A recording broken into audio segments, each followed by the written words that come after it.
हरे कृष्णा। आप सभी का आज के सुबह के सत्र में स्वागत है। शुरू करते हैं। ज्ञानांजना शलाखाय चक्षुरुन्मिलितं येन तस्मै श्री गुरुवे नमः।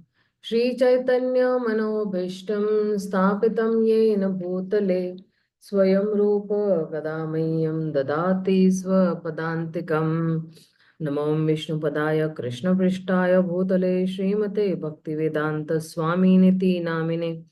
नमस्ते सरस्वते देवे गौरवाणी प्रचारिणे निर्विशेष शून्यवादी पाश्चात्य देश तारिणे।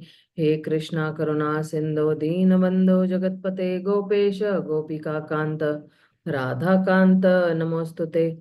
तप्त कांचन गौरांगी राधे वृंदावनेश्वरी वृषभानुसुते देवी प्रणमामि हरिप्रिये। वाञ्छाकल्पतरुभ्यश्च कृपा सिन्धुभ्य एव च पतितानं पावनेभ्यो वैष्णवेभ्यो नमो नमः। श्री कृष्णा चैतन्य प्रभु नित्यानंद श्री अद्वैत गदाधर शिवासादि गौर भक्त वृंद। हरे कृष्णा कृष्णा कृष्णा हरे हरे हरे राम राम राम हरे हरे। तो थैंक यू वेरी मच, आप लोगों ने ज्वाइन किया। आज का सत्र जो है वो बहुत ही महत्वपूर्ण सत्र है।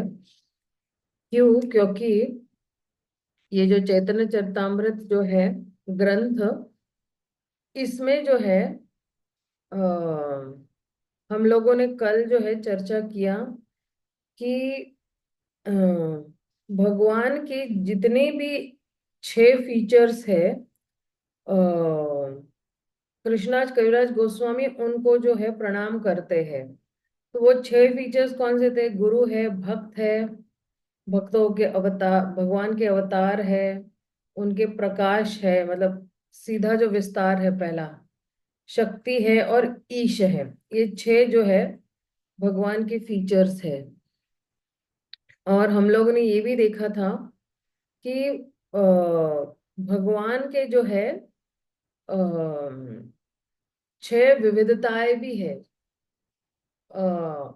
परम सत्य की 6 विविधताएं थी, ये भी हम लोग ने कल देखा था। लेकिन आज जो है एक और कल एक्चुअली ये जो 6, इसका हम लोग आज एक्चुअली और विस्तार से देखेंगे कि ये जो 6 भगवान की विशेषताएं है, गुरु भक्त अवतार प्रकाश शक्ति ईश, तो वो एक एक को लेंगे बहुत और डिटेल में एक्सप्लेन करने वाले हैं।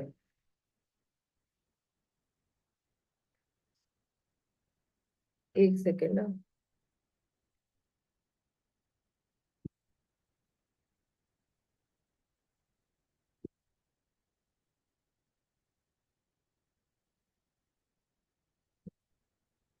लेकिन इससे पहले जो है हमें समझना है कि हर लेखक जो होता है उसका जब वो कोई भी ग्रंथ लिखते हैं तो उसका नजरिया क्या होना चाहिए। और जो है यहाँ पे देखिए क्या कह रहे हैं। आचार्य माँ विजयानीयान्नामयव्यते किंचित न मर्त्य बुद्ध्यात्म सूयेत सर्वदेव मये गुरु। आचार्य को मेरा ही स्वरूप समझना चाहिए और किसी भी तरह से उसका अपमान नहीं करना चाहिए। उसे सामान्य व्यक्ति मानकर उसे ईर्ष्या नहीं करनी चाहिए, क्योंकि वे समस्त देवताओं के प्रतिनिधि होते हैं। यह श्लोक भागवतम से लिया गया है, जिसे भगवान कृष्ण उद्धव द्वारा चारों वर्णाश्रम के विषय में पूछे गए प्रश्न के उत्तर में कहा था।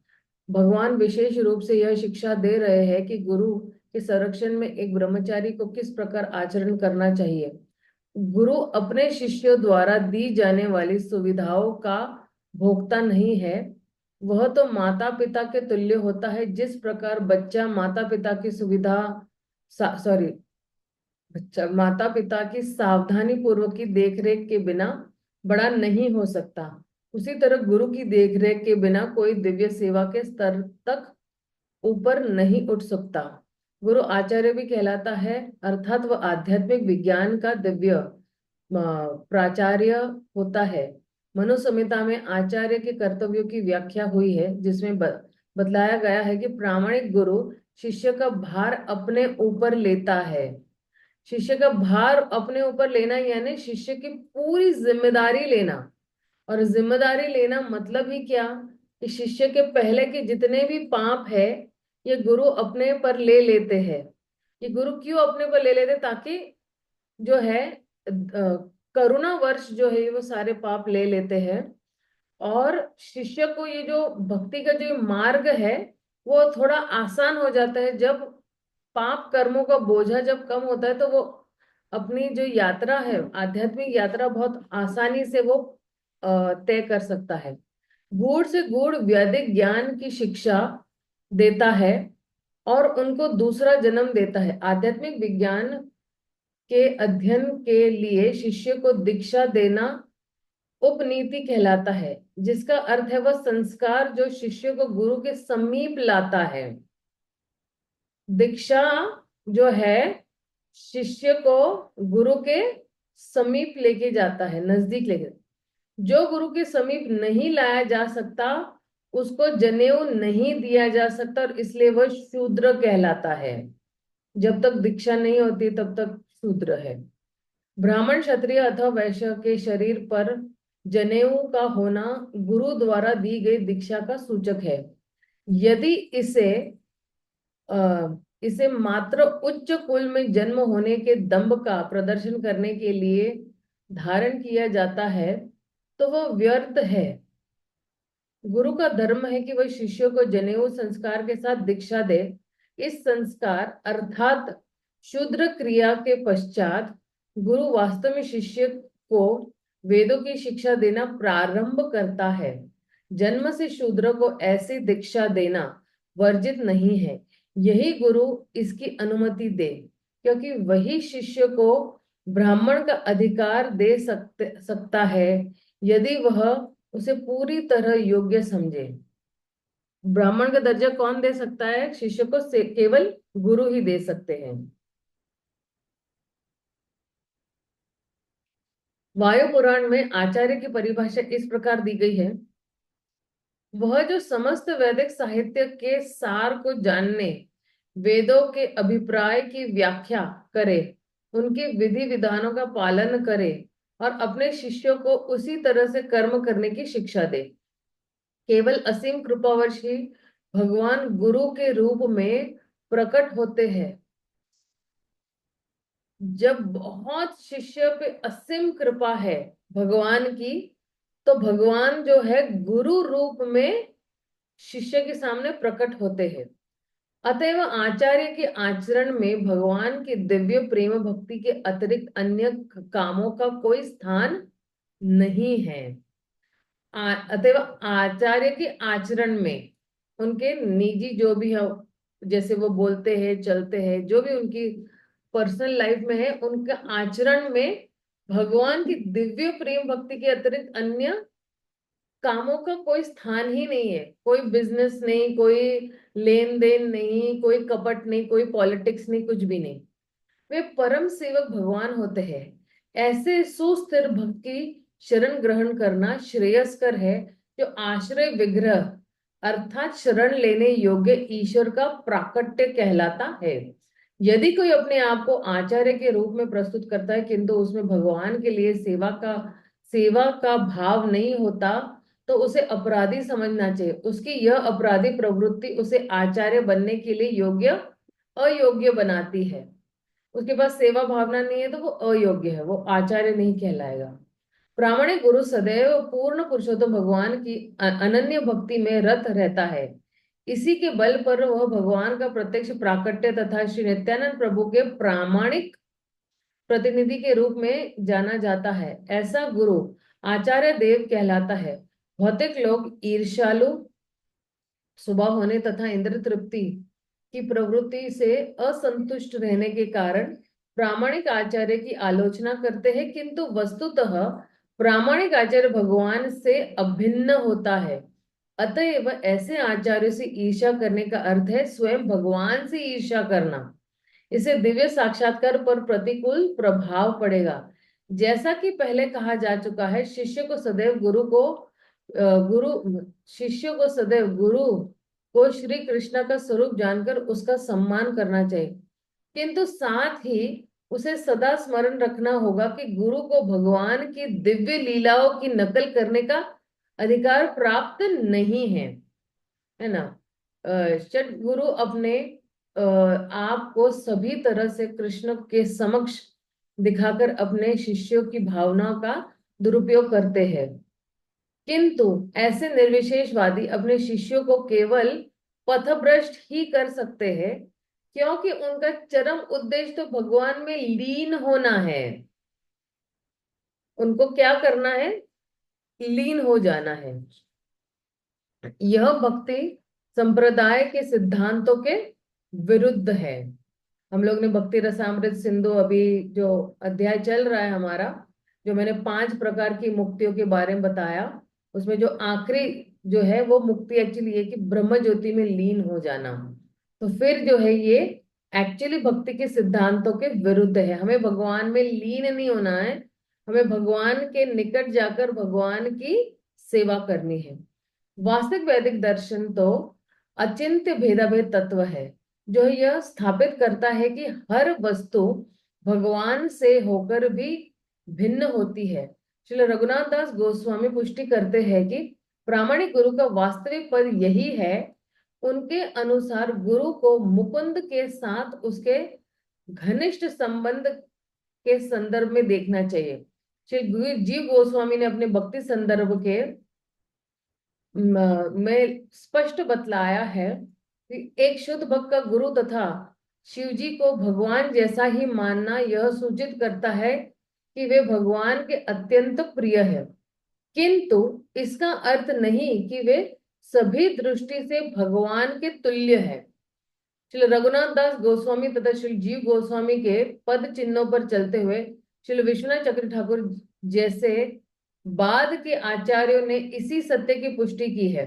श्री विश्वनाथ चक्रवर्ती ठाकुर ने गुरु अष्टकम में इसकी पुष्टि की है कि सारे प्रामाणिक शास्त्र गुरु को भगवान से अभिन्न होने के रूप में स्वीकार करते, क्योंकि वे भगवान के अत्यंत प्रिय तथा विश्वास पात्र दास होते हैं। अभी भी गुरु दास ही है, गुरु भगवान नहीं है। लेकिन हम गुरु को वही सम्मान देते हैं जो भगवान को सम्मान देते हैं। हम जो है गुरु को भगवान नहीं मानते हैं। गुरु जो है भगवान के प्रतिनिधि है। दोनों में जो है यही अंतर है कि एक जीव है और भगवान भगवान, एक अणु है और एक विभू है। और गुरु भी यही नहीं कहते कि मैं भगवान हूं। जो गुरु कहता है कि मैं भगवान हूं, तो प्रभुपाद कहते हैं कि वो डॉग और गॉड का बोलते हैं ना, कि अगर कोई गुरु कहता है कि मैं गॉड हूं, तो वास्तव में वो डॉग है, वो कुत्ता है। ठीक है। इसलिए गौड़ीय वैष्णव श्रील गुरुदेव की पूजा भगवान के दास के रूप में करते हैं।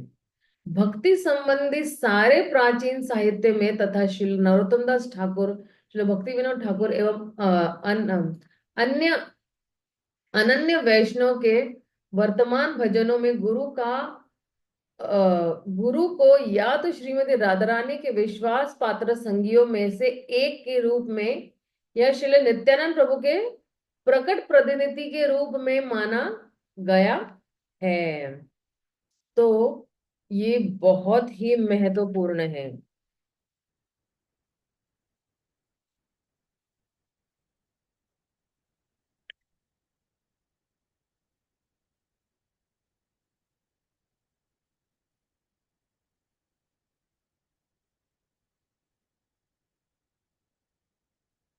ओके, थोड़ा जो है ये जो है श्री कृष्णराज कविराज गोस्वामी जो है किस तरह से जो है इसको समझ लेते हैं। ठीक है, क्योंकि जो कोई भी लेखक है उसका एक अपना मूड रहता है लिखने का, लेकिन वो भाव क्या होना चाहिए ये थोड़ा बहुत हम समझ लेते हैं। ओके, और जब ये समझ लेंगे हमें, तो हमें भी पता चलेगा कि किस भावना से हम चैतन्य चरितमृत की ये जो ग्रंथ है, इसको किस भावना से हम देखेंगे और किस तरह से जो है हम इसको सही नजरिए से अपनाएंगे। तो एक जो वैष्णव लेखक होते हैं,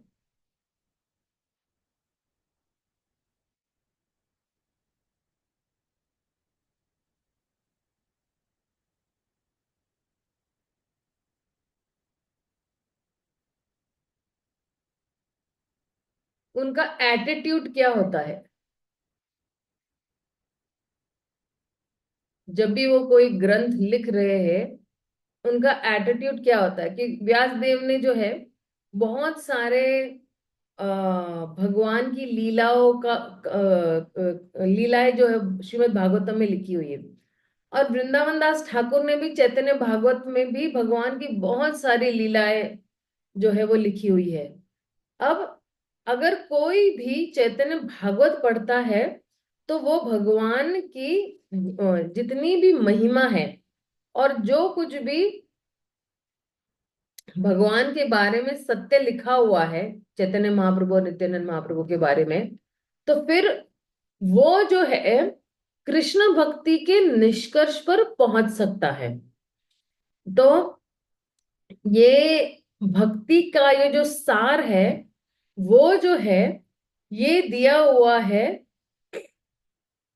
भागवतम में। ठीक है, तो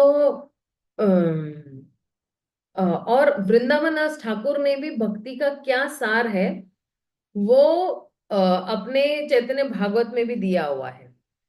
क्यों? क्योंकि जो है अ, ये जितने भी नास्तिकवादी लोग हैं, जब भी वो लोग भगवान की लीलाएं सुनेंगे, तो वो लोग जो है भक्त बन जाएंगे। और जो है और इसका जो विषय है, ये विषय इतना सौम्य है कि चैतन्य महाप्रभु जो है स्वयं श्री वृंदावन दास ठाकुर से एक्चुअली ये पूरी कथा उन्होंने गाई हुई है, मतलब कही हुई है, और तब जाके चैतन्य भागवत श्री वृंदावन दास ठाकुर ने लिखी हुई है। और कहते हैं कि कोई और जो है ये आ, ये गाथा या भगवान की ये लीलाएं लिख नहीं सकता था, क्योंकि जो है बद्ध जीवों को ऊपर उठाने के लिए या जितनी भी जो है उनका उद्धार करने के लिए श्री वृंदावन दास ठाकुर ने चैतन्य भागवत लिखी हुई है। और अब भक्त लोग क्यों लिखते हैं? क्योंकि कोई भी वैष्णव जो लेखक होता है, उसका उद्देश्य क्या होता है? तो पहला उद्देश्य उसको भगवान की सेवा करनी होती है। अगर कोई लेखक लिख रहा है तो उसको लगता है कि ये मेरी भगवान के प्रति सेवा ही है, और उस भावना से वो लिखता है ना। और आ, और उसके हृदय में जो भगवान बैठे हुए हैं, उसको ऐसा लगता है कि मैं उनकी सेवा कर रहा हूं। और भगवान भी उनको, जो उनके चैत्य गुरु के रूप में है, वो जो है उनको प्रेरणा देते हैं और उनको जो है बुद्धि देते हैं लिखने के लिए, है ना। और न, अ, दूसरा ये है कि बद्ध जीव का उद्धार करने के लिए,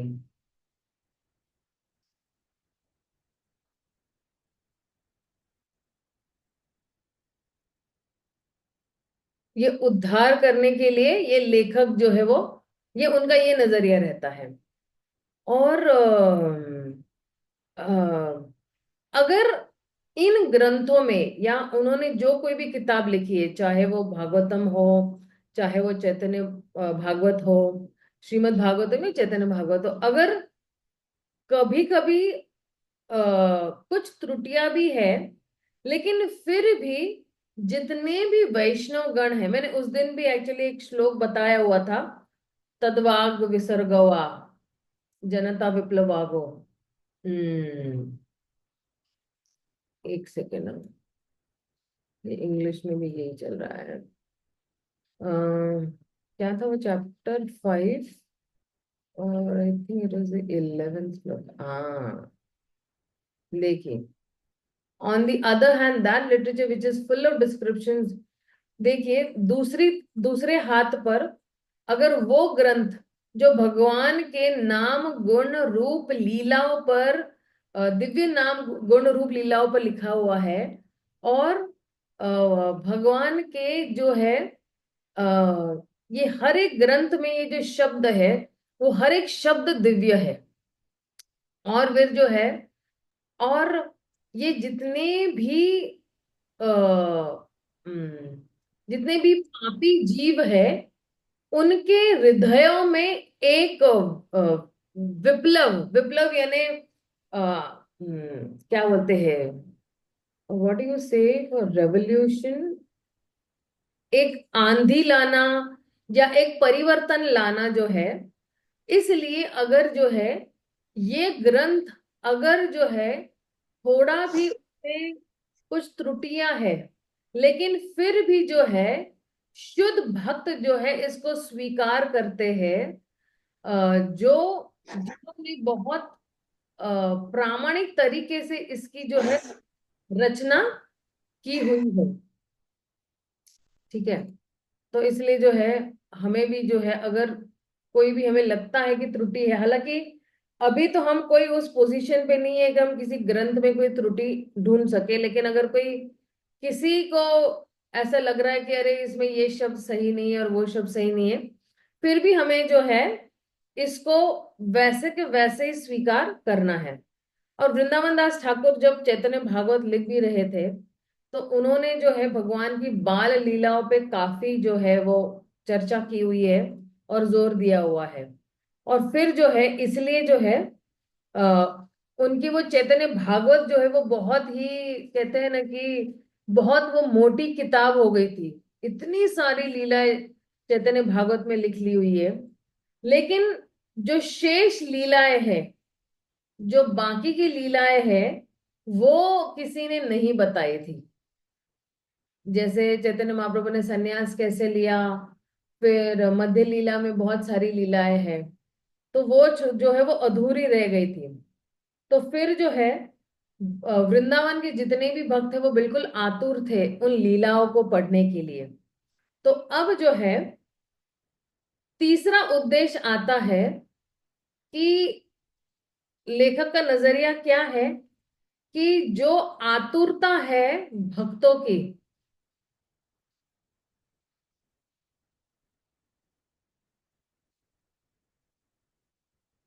जो आतुरता भक्तों की है, तो फिर जो है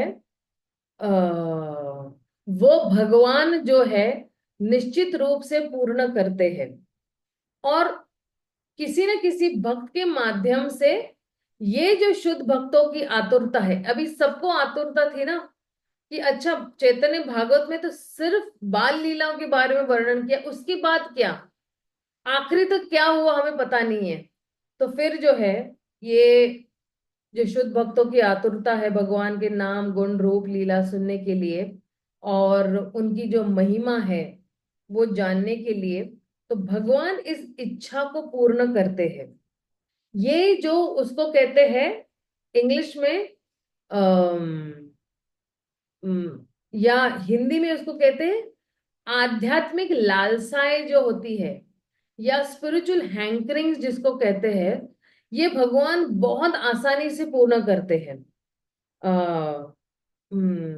गोविंद देव जी के मंदिर में वृंदावन में अगर आप गए हो वहां पे, तो हरिदास ठाकुर वहां के जो है मुख्य सेवक थे, और वो जो है वो अनंत आचार्य के जो है वो शिष्य थे।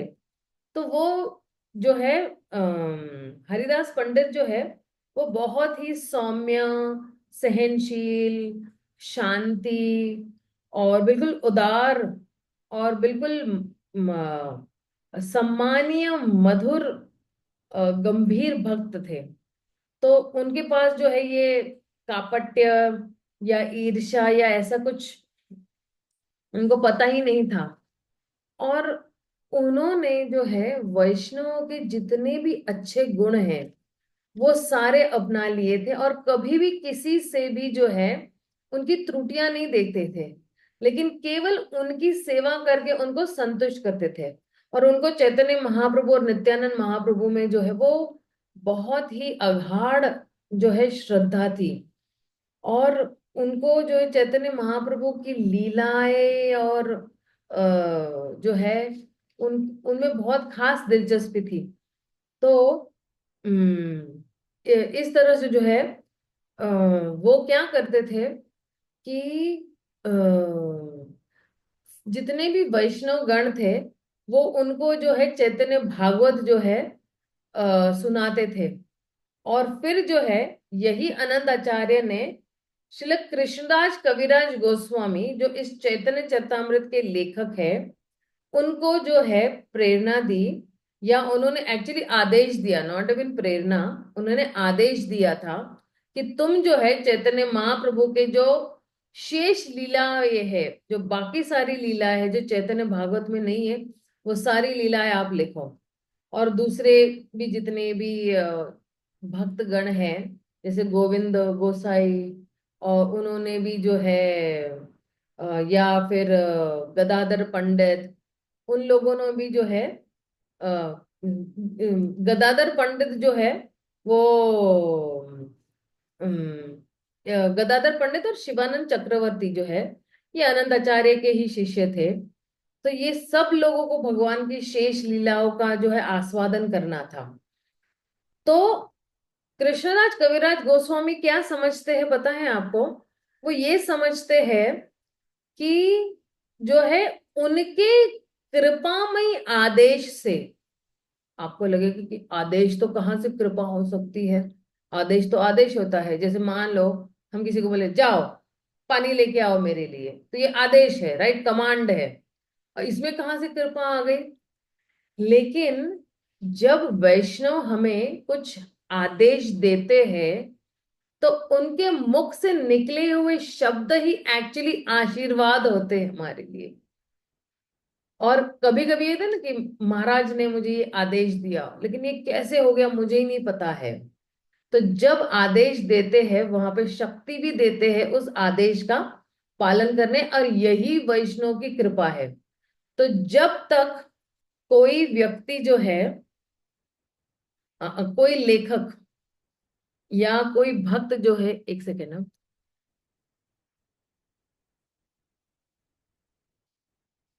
कोई भक्त जो है वो पर्याप्त मात्रा में उसको शक्ति नहीं मिली हुई है अपने गुरुजनों से और वैष्णव से, तब तक जो है उसे जो है वो कोई भी दिव्य जो है ग्रंथ लिख नहीं सकते हैं। और क्यों क्योंकि ऐसा ग्रंथ जो है ये ग्रंथ जो है ये बद्ध जीव के जितने भी गुण है उससे मुक्त होना चाहिए, है ना। यानी कोई बद्ध जीव में कुछ भी जो है त्रुटियां होती है या उसकी जो कंडीशनिंग होती है उससे मुक्त होना चाहिए। अब जब कृष्णाज कविराज गोस्वामी को ये आदेश मिलता है तो वो तुरंत ही कहाँ जाते हैं? मदन मोहन के मंदिर में जाके प्रार्थना करते हैं और वहां से आज्ञा लेते हैं। मदन मोहन से क्या करते हैं? आज्ञा लेते हैं कि मुझे जो है आज्ञा दीजिए कि मैं ये चैतन्य चरितमृत नाम का ग्रंथ लिखूं। तो फिर जो है उधर से ही जो है मदन मोहन के गले से एक हार गिरता है और सारे वैष्णवों ने हरी बोल करके जो है गूंज लगाई। फिर जो है पुजारी ने ये वो जो माला है वो लेकर आए और कृष्णनाथ कविराज गोस्वामी के गले में जो है वो उसको पहना दिया। और कृष्णनाथ कविराज गोस्वामी बहुत ही प्रसन्न हुए कि उन्हें जो है अब मदन मोहन का आशीर्वाद मिल गया है चैतन्य चैतामृत लिखने के लिए। तो वो कहते हैं कि चैतन्य चैतामृत, आप देखना ये लेखक का एटीट्यूड है। लेखक कह रहे हैं कि ये चैतन्य चैतामृत ये मेरी लेखी मतलब मैंने नहीं लिखा है इसको, लेकिन मदन मोहन बोल रहे थे और मैं लिख रहा था। तो सारा श्रेय किसको दे रहे हैं? भगवान को दे रहे हैं। और कह रहे कि मैंने तो ऐसे ही लिखा है जैसे कोई एक तोता जो है, मालिक ने जो बोला तो वही मैंने वहां पे लिख के दोहराया हुआ है। तो और कह रहे हैं कि एक और उदाहरण दे रहे हैं वहां पे कि जैसे एक कठपुतली होती है, जो कठपुतली जिसके जिसके हाथ में डोर होती है वैसे ही नाचती है। मैं भी कठपुतली हूं भगवान मदन मोहन के हाथ में, भगवान ने जैसे लिखवाया है मैंने वैसे ही लिखा हुआ है। और यही मदन मोहन ये किनके स्वामी है? ये सनातन गोस्वामी के, ये रूप गोस्वामी के, ये रघुनाथ दास गोस्वामी के स्वामी है, यही मदन मोहन। तो इससे एक्चुअली हम लोगों को क्या सीख मिलती है, हमें क्या सिद्धांत की अनुभूति होती है, या क्या सिद्धांत हमें मिल सकता है यहाँ से कि अगर कोई बहुत ही प्रामाणिक तरीके से गुरु के सानिध्य में या गुरु के अनुगत्य में अगर कोई सेवा करता है, तो फिर भगवान ऐसे भक्त को जो है अंदर से प्रेरणा देते हैं उनकी सेवा करने के लिए। और जो है जो कुछ भी शुद्ध भक्त करते हैं वो जो है किसके आदेश पर या किसके कहने पे करते? भगवान के कहने पे करते हैं। तो इसलिए अगर हम प्रामाणिक तरीके से अगर हम सेवा करेंगे, उसमें हमारा निजी स्वार्थ नहीं होना चाहिए, हमारे पास अनन्य भाव होना चाहिए, तब जो है ऐसे ग्रंथ कोई लिख सकता है। अब जो है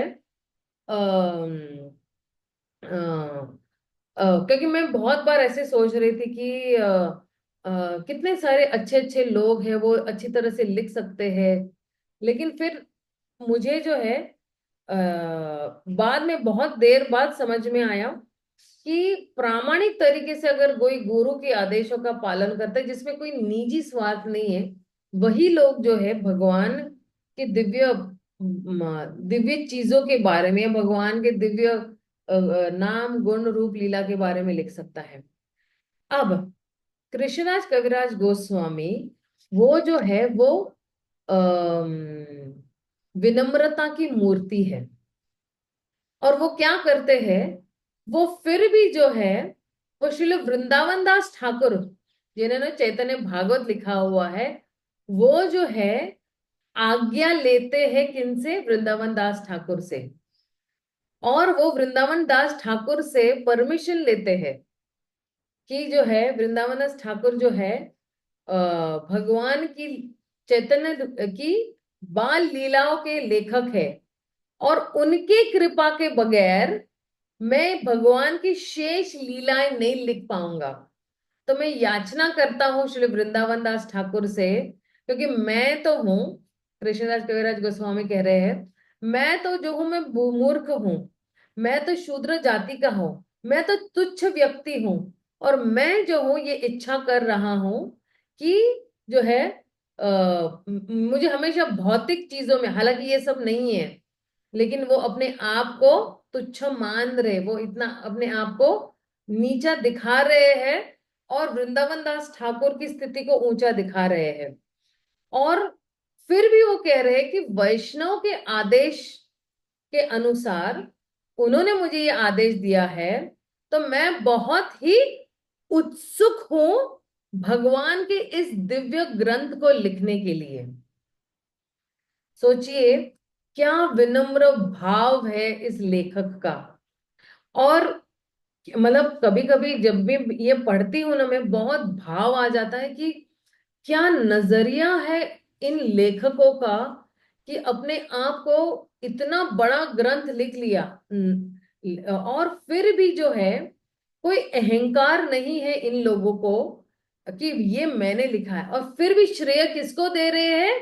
पूर्वती आचार्यों को और भगवान को ये श्रेय दे रहे हैं। तो वो क्रेडिट नहीं ले रहे हैं, वो श्रेय नहीं ले रहे कि लिखने का।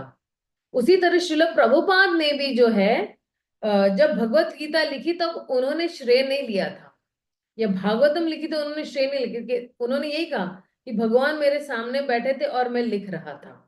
तो ये है विनम्रता।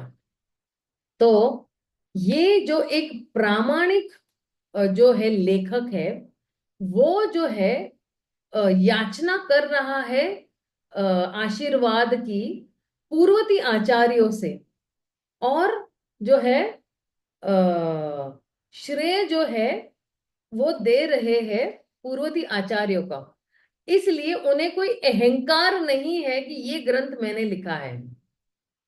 उनको अहंकार किस बात का है? उनको अहंकार यही है कि पूर्वती आचार्यों के आशीर्वाद से ये हुआ है, भगवान के आशीर्वाद से ये हुआ है। और ये जो है विनम्र भक्त जो है, वो जो है जैसे अ, वृंदावन दास ठाकुर है और कृष्णदास कविराज गोस्वामी है। तो कृष्णदास कविराज गोस्वामी वृंदावन दास ठाकुर को लांग कर, पूर्वती आचार्यों को लांग कर श्रेय नहीं लेना चाहते हैं। और वो ये नहीं है कि अच्छा उनसे बेहतर मैंने कुछ लिखा हुआ है, ये भी नहीं है। लेकिन पूर्व कृष्णदास कविराज गोस्वामी या जो लेखक है, वो जो है कह रहे हैं कि मैं बड़ा आभारी हूं और मैं याचना कर रहा हूं वृंदावन दास ठाकुर से, क्योंकि ये मान सम्मान की बात है कि आप पूर्वती आचार्य को मान सम्मान दे रहे हो, श्रेय भी दे रहे हो। तो जो है एक लेखक या एक शुद्ध भक्त या एक विनम्र भक्त जो है, वो कभी भी दूसरे वैष्णव को या आचार्य को नीचा नहीं दिखाएंगे और अपने को ऊंचा नहीं दिखाएंगे, लेकिन हर व्यक्ति की सेवा का सम्मान करते हैं। जो कोई भी भगवान की सेवा कर रहा है तो वो जो है उसका सम्मान कर रहे हैं। तो इसलिए जो है कृष्णराज कविराज गोस्वामी जो है, वो चैतन्य महाप्रभु, नित्यानंद महाप्रभु, अद्वैत आचार्य, श्रीवास ठाकुर, इन सब को प्रणाम करते हैं। छह गोस्वामियों को प्रणाम कर रहे हैं और कहते हैं कि ये तो इनकी कृपा से जो है मैं कुछ लिखने का दुस्साहस कर रहा हूं, और ये मैं अपने ही शुद्धता के लिए, अपने को शुद्ध करने के लिए मैं ये ग्रंथ लिख रहा हूं। तो कह रहे हैं कि जब तक जो है इसमें एक्चुअली जरा चार पांच पॉइंट्स और भी ऐड कर देते हैं कि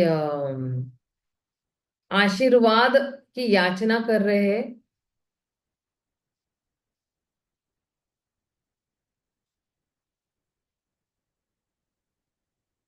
और पूर्वती आचार्य को लांग कर नहीं,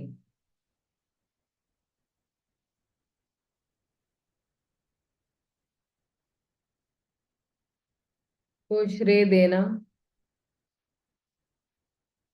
और छठा यही है कि जब तक किसी के पास दास भावना नहीं है, इनके पास क्या है? दास भावना है, दासत्व की भावना है। तो जब तक किसी के पास दासत्व की भावना नहीं है, या कृष्ण के प्रति या कृष्ण के भक्तों के प्रति दास तत्व की भावना नहीं है, और जो है व्यक्ति ने जो है ऐसे जो है आध्यात्मिक ग्रंथ नहीं लिखने चाहिए। और फिर कह रहे हैं कि अगर किसी को कोई आध्यात्मिक ग्रंथ लिखना है तो स्वयं को पवित्र करने के लिए लिखने हैं। ये स्वयं को और पवित्र बनाने के लिए, और श्रेय लेने के लिए नहीं। पवित्र करने के लिए लेना है, लेकिन श्रेय लेने के लिए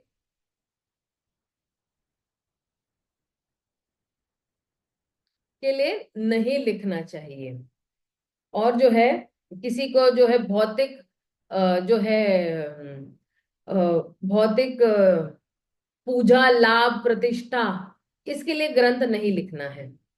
और कह रहे हैं कि क्या मूड होना चाहिए कि जब जो है कोई ग्रंथ लिखता है, ठीक है, कोई लेखक अगर कोई ग्रंथ लिख रहा है भगवान के बारे में, तो वो सीधा भगवान के साथ जो है वो भगवान के साथ क्या कर रहा है, संग करना कर रहा है,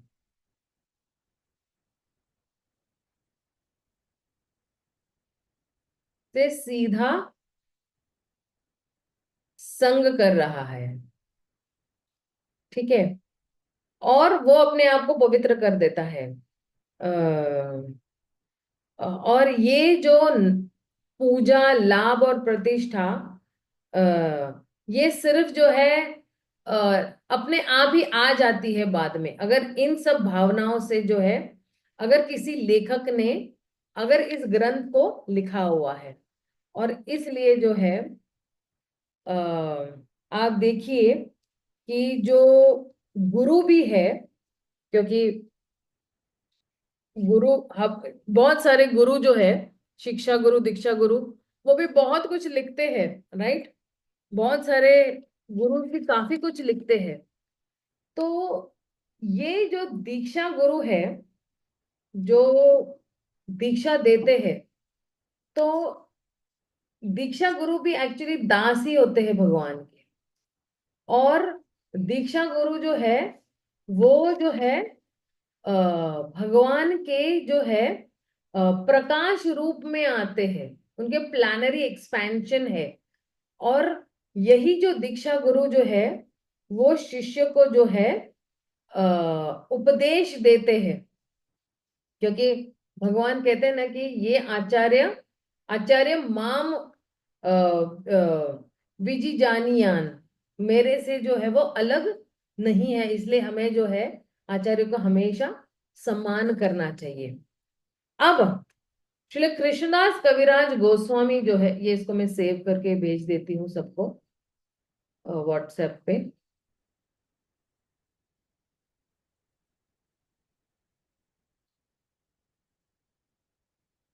अब आगे क्या कह रहे हैं, शिक्षा गुरु के शिक्षा गुरु ते जानी कृष्णे रस्वरूप, अंतर्यामी भक्त श्रेष्ठे एई दुई रूप। शिक्षा गुरु, सॉरी, मनुष्य को शिक्षा गुरु को कृष्ण का स्वरूप समझना चाहिए। भगवान कृष्ण स्वयं को परमात्मा रूप में तथा भगवान के सर्वश्रेष्ठ भक्त के रूप में प्रकट करते हैं। तो श्री कृष्णदास कविराज गोस्वामी कहते हैं कि शिक्षा गुरु का प्रामाणिक प्रतिनिधि होता है। शिक्षा गुरु कृष्ण का प्रामाणिक प्रतिनिधि होता है। कृष्ण स्वयं हम सबको भीतर एवं बाहर से गुरु रूप में शिक्षा देते हैं। ओ, ये बहुत ही इंपॉर्टेंट स्टेटमेंट है। अब आप सोचोगे कि भीतर से और बाहर से, दोनों तरफ से जो है ये किस तरह से देते हैं, बाहर से भी दे रहे हैं और अंदर से भी दे रहे हैं। तो आ, अंदर से जो है वो आ, अंतर्यामी या चैत्य गुरु के रूप में देते हैं। और बाहर से जो है वो दीक्षा गुरु या भक्त श्रेष्ठ के रूप से वो जो है हमें जो है शिक्षा दे रहे हैं। तो आप सोचिए कि अगर मान लो किसी व्यक्ति के पास 14-15 शिक्षा गुरु है, और किसी न किसी रूप में उस व्यक्ति को वो क्या दे रहे, प्रेरणा दे रहे। जैसे मान लो कोई अगर आपको करताल सिखा रहा है, तो वो भी आपकी शिक्षा गुरु ही हुए। कोई व्यक्ति आपको फूल हार बनाना सिखा रहा है, वो भी आपकी शिक्षा, क्योंकि वही व्यक्ति आपको भगवान के उन कार्यों के माध्यम से भगवान के और निकट लेकर जा रहा है।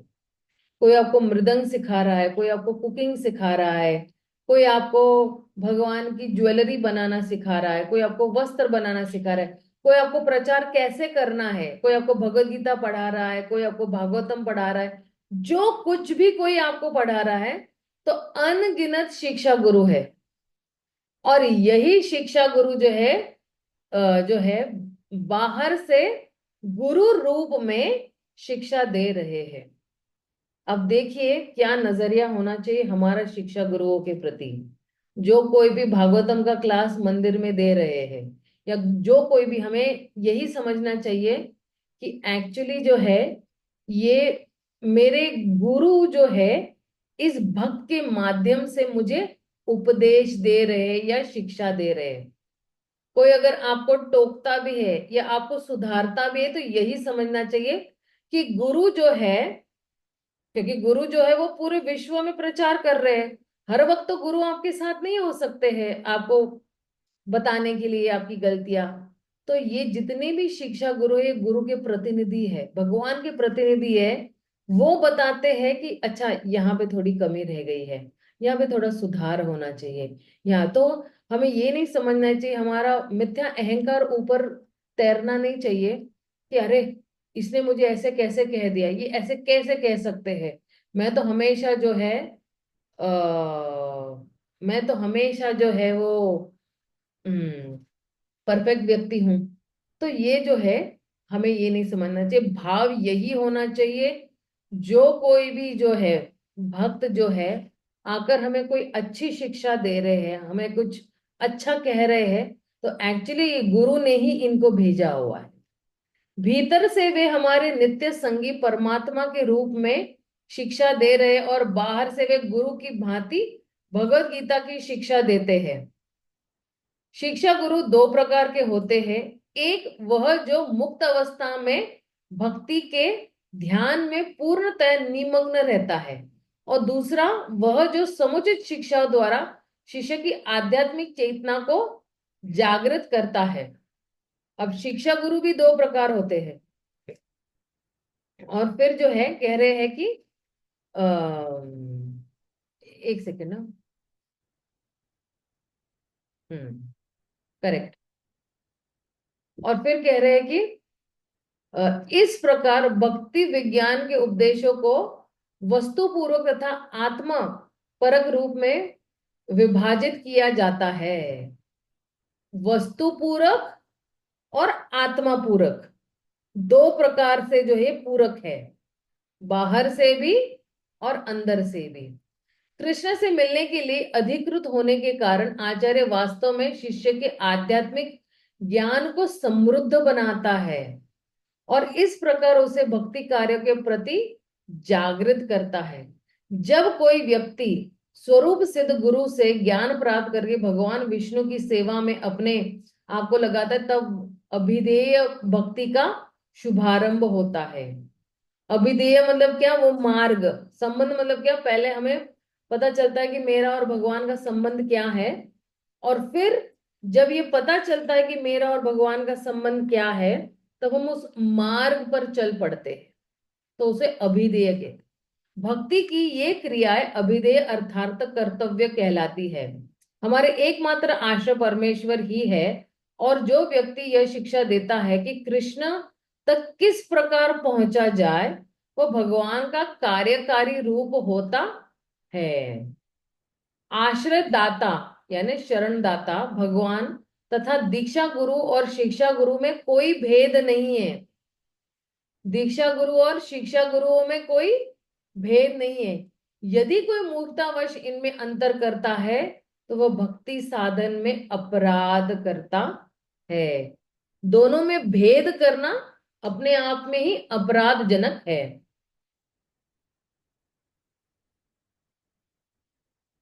श्रील सनातन गोस्वामी आदर्श गुरु है, क्योंकि वे व्यक्ति को मदन मोहन के चरण कमलों की शरण प्रदान करते हैं। भले ही कोई पूर्ण पुरुषोत्तम भगवान से अपना संबंध भूल जाने के कारण वृंदावन क्षेत्र की यात्रा न कर सके, किंतु सनातन गोस्वामी की कृपा से उसे वृंदावन में रहकर समस्त आध्यात्मिक लाभ प्राप्त करने का अच्छा अवसर मिल सकता है। श्री गोविंद देव जी अर्जुन को भगवत गीता की शिक्षा देकर शिक्षा गुरु जैसा कार्य करते हैं। वे आदि उपदेशक है क्योंकि वे हमें उपदेश देते हैं और अपनी सेवा करने का अवसर प्रदान करते हैं। दीक्षा गुरु श्री मदन मोहन विग्रह का साकार स्वरूप है। दीक्षा गुरु मदन मोहन का साकार स्वरूप है, जबकि शिक्षा गुरु श्री गोविंद देव विग्रह का साकार प्रतिनिधि होता है।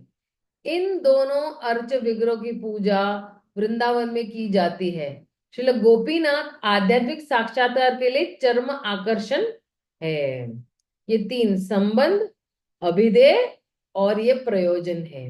अब देखिए, कोई पूछ सकता है कि अरे ये तो हमें पता ही नहीं था, हम तो मदन मोहन ऐसे ही जाते थे। लेकिन देखो, मदन मोहन किसके रूप में? दीक्षा गुरु श्रील मदन मोहन विग्रह के साकार स्वरूप है। तो अब जब मदन मोहन कोई भी जाएगा तो उसको याद आएगा कि अरे मेरे दीक्षा गुरु के साकार स्वरूप ही जो है, मेरे दीक्षा गुरु क्या है? मदन मोहन के साकार स्वरूप है। और कोई गोविंद देव जी जाएगा, बोलेगा अच्छा मेरे शिक्षा गुरु जो है वो गोविंद देव के साकार प्रतिनिधि है। इस तरह से हमें ये भाव आएगा। और जो है फिर आगे क्या कह रहे हैं? आगे कह रहे हैं, नैव पयन्त्यपचिति कवयस्तवेश बाह्ययूषासि कृत मृद मुद समंतर यो अंत बहिरंतस्तु भृता भृतामशु शुभम विधुवन आचार्य चैत्य वपुषा स्वगति व्यनति। तो क्या कह रहे हैं? हे प्रभु, दिव्य कविगण एवं आध्यात्मिक विज्ञान में दक्ष व्यक्ति ब्रह्मा के समान दीर्घायु प्राप्त करके भी आपके प्रति अपनी कृतज्ञता को पूरी तरह व्यक्त नहीं कर सकते, क्योंकि आप दो रूपों में, बाहर से आचार्य के रूप में और भीतर से परमात्मा के रूप में देहधारी जीव को अपने पास आने का निर्देश देकर मुक्ति प्रदान करने के लिए प्रकट होते हैं। अभी जो है क्या कह रहे हैं कि ये श्रीमद् भागवतम का श्लोक है जो श्री उद्धव द्वारा श्री कृष्ण के कृष्ण से योग विषयक सारे उपदेश सुनने के बाद कहा गया है। और फिर जो है आगे क्या कह रहे हैं?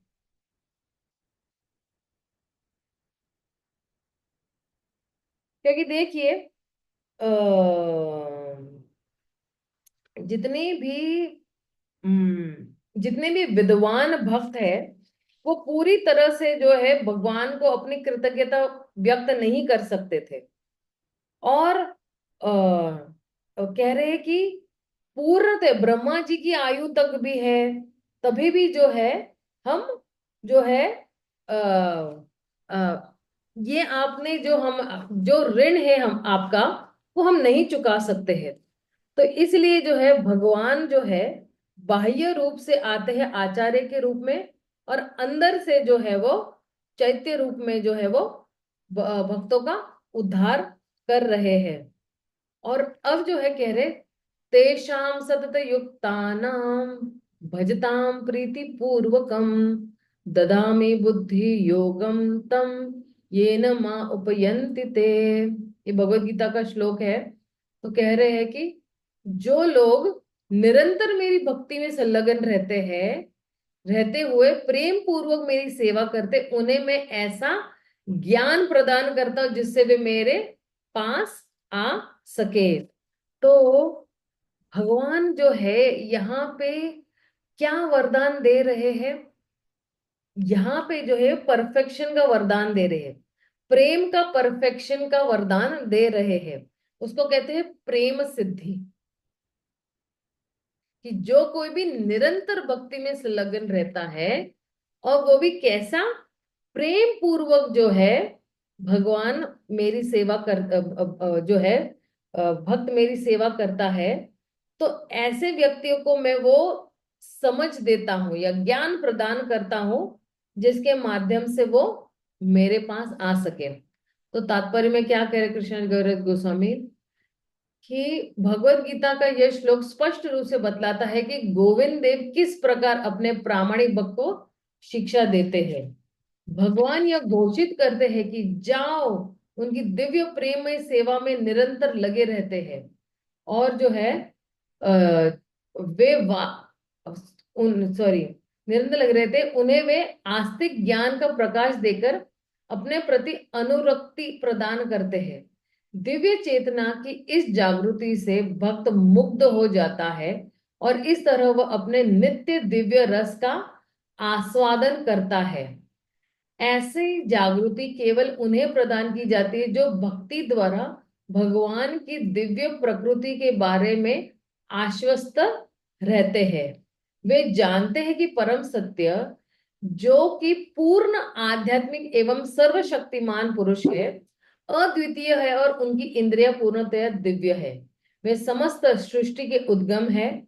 ऐसे शुद्ध भक्त सदैव कृष्ण के ज्ञान में तथा कृष्ण भावना में निमग्न रहकर विचारों में एवं अनुभूतियों का आदान प्रदान उसी तरह करते हैं जिस तरह बड़े बड़े वैज्ञानिक परिषदों में अपनी खोज से परिणामों एवं अपने दृष्टिकोण पर विचार विमर्श करते हैं।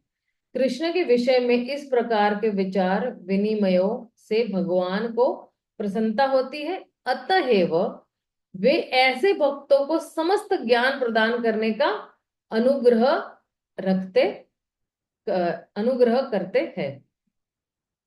ओके, यहां पे मैं विराम दूंगी, क्योंकि अब यहां से जो है भागवतम की चतुश्लोकी भागवतम शुरू हो रहा है। कहां से? 50वें श्लोक से लेके 56वें श्लोक तक जो है ये शुरू हो रहा है। तो इसको जो है हम सोमवार को, जो क्योंकि ये जो चैतन्य चरितामृत की कक्षाएं हैं, ये सोमवार से शुक्रवार तक होती है, क्योंकि शनिवार और रविवार को मेरी सुबह की क्लासेस होती है और इसलिए जो है और इसी वक्त होती है, इसलिए फिर वो नहीं दे पाती हूँ मैं। तो ये जो है हम सोमवार को मिलेंगे और हम जो है चतुश्लोकी भागवतम पे चर्चा करेंगे। चतुश्लोकी यानी 4 श्लोक है भागवतम के, उसको जो है चतुश्लोकी भागवतम कहते हैं। तो उसकी हम लोग जो है वो चर्चा करेंगे और थोड़ी विस्तार में जरा चर्चा करेंगे इन 5-6 श्लोकों का, ताकि जो है हमें पता चले कि ब्रह्मा जी का भी क्या नजरिया था जब वो जो है सृष्टि का निर्माण कर रहे थे, और उनको भी किस तरह से भगवान की कृपा मिली। हालांकि बहुत एक्साइटिंग है। आगे भी जो है 2 प्रकार के भक्तों के बारे में बताया गया है कि जो है और भक्तों का भी तत्व बताया हुआ है, फिर भगवान के अवतारों के बारे में, इन एक एक अवतारों की क्या महानता है या महत्वपूर्ण भूमिकाएं हैं भक्तों के जीवन में, ये भी बताया हुआ है। और फिर भगवान के प्रकाश के बारे में बताया हुआ है। प्रकाश भी 2 प्रकार के होते हैं, 2 कैटेगरी में होते हैं। काफी कुछ जो है विस्तार में श्री विश्वनाथ कविराज गोस्वामी बता रहे हैं। तो हम जो है सोमवार को मिलते हैं। सोमवार को क्लास मिस मत करना, बहुत ही महत्वपूर्ण क्लास है सोमवार की। ठीक है, तो मैं वही विराम दूंगी। श्रील प्रभुपाद की जय, श्रील चैतन्य चरितामृत की जय, कृष्णदास कविराज गोस्वामी की जय। हरि बोल, हरे कृष्णा। हरे कृष्ण माता जी, थैंक यू माता। हरे कृष्ण माता जी। हरे कृष्ण कृष्णा, धन्यवाद, प्रणाम। Yes.